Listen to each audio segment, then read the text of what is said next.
নারীর ক্ষমতায়ন, নিরাপত্তা, কর্মসংস্থান ও স্বাধীনতা নিশ্চিতভাবে বাস্তবায়নকারীদের এবার ভোট দিতে চান চট্টগ্রামের ৩২ লাখ নারী ভোটার। অতীত নির্বাচনের তিক্ত অভিজ্ঞতাকে তুলে ভুলে তারা এমন একটি সরকার দেখতে চান যারা সমাজের প্রতিটি ক্ষেত্রে নারীর অগ্রযাত্রার বার্তাবাহক হবে। চট্টগ্রাম থেকে হুমায়ুন কবিরের রিপোর্ট, ছবি তুলেছেন বাসুদেব। পাহাড় সমুদ্রের সৌন্দর্যে ঘেরা বীরকন্যা প্রীতিলতার চট্টগ্রাম। সত্যিকার অধিকার থেকে বঞ্চিত বীর চট্টলার নারীরা। কর্মসংস্থান বা নারীর ক্ষমতায়ন এখনও বক্তব্যেই সীমাবদ্ধ। তবে আসন্ন নির্বাচন ঘিরে চট্টগ্রামের আশা জাগানিয়া নারীরা দেখছেন নতুন স্বপ্ন। নারীদের কাছে নির্বাচন মানে তাদের স্বপ্নগুলোকে পরিবেশের সাথে মিলিয়ে নতুন করে সাজানো।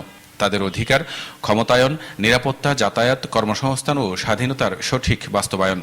এবারে নির্বাচনে তাদেরকেই জয় করতে চান যারা নারীর স্বপ্নগুলোকে বাস্তবায়নে বাস্তব ভিত্তিক উদ্যোগ নেবেন। আমার ভোটটা যাতে আমি দিতে পারি, সেই পরিবেশটাই আসলে আগে দরকার। আনন্দের সহিত ভোট কেন্দ্রে যাব, সুষ্ঠুভাবে ভোট দিয়ে বাসায় যাতে নিরাপদে ফিরতে পারি। চট্টগ্রামে মোট ভোটারের অর্ধেকের কাছাকাছি অর্থাৎ প্রায় ৩২ লাখ রয়েছেন নারী ভোটার। এবারের নির্বাচনে ভোটের সমীকরণ পাল্টে দেওয়ার ক্ষমতা রাখেন তারা। তাই প্রত্যাশা বিবেচনায় যোগ্যতম প্রার্থীকে ভোট দিতে চান নারীরা। নারী ভোটার অনেক বেশি, এটা ঠিক, কিন্তু নারী ভোটাররা কিন্তু আবার ভাগ হয়ে যায়। এক শ্রেণীর নারী কিন্তু নিজের ভোট নিজে দিতে পারে, আরেক শ্রেণীর নারী কিন্তু তারা কিন্তু নিজের ভোটটা দিতে পারে না। তারা পরিবার দ্বারা, সমাজ দ্বারা বা ফ্যামিলি দ্বারা বায়াস হয়ে যায়। এই যে নতুন একটা ট্রেন্ড চালু হয়েছে, সেখানে সবাই কিন্তু চাচ্ছে একটা উৎসবমুখর পরিবেশে সুন্দর করে ভোট। আশাবাদী মানুষ হিসাবে আশা করছি হয়তো নারী ভোটারে একটা স্বাচ্ছন্দ্যভাবে ভোট দিতে পারবেন।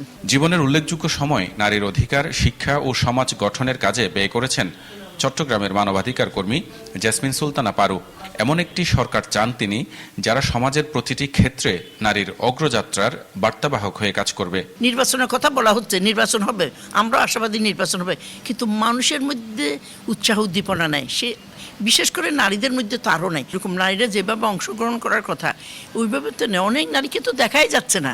চট্টগ্রামের নারী সমাজ বলছে তাদের চাওয়া নারী বান্ধব সরকার, যারা নিরাপত্তার পাশাপাশি কর্মসংস্থানের মাধ্যমে নারীর অধিকার নিশ্চিত করবে।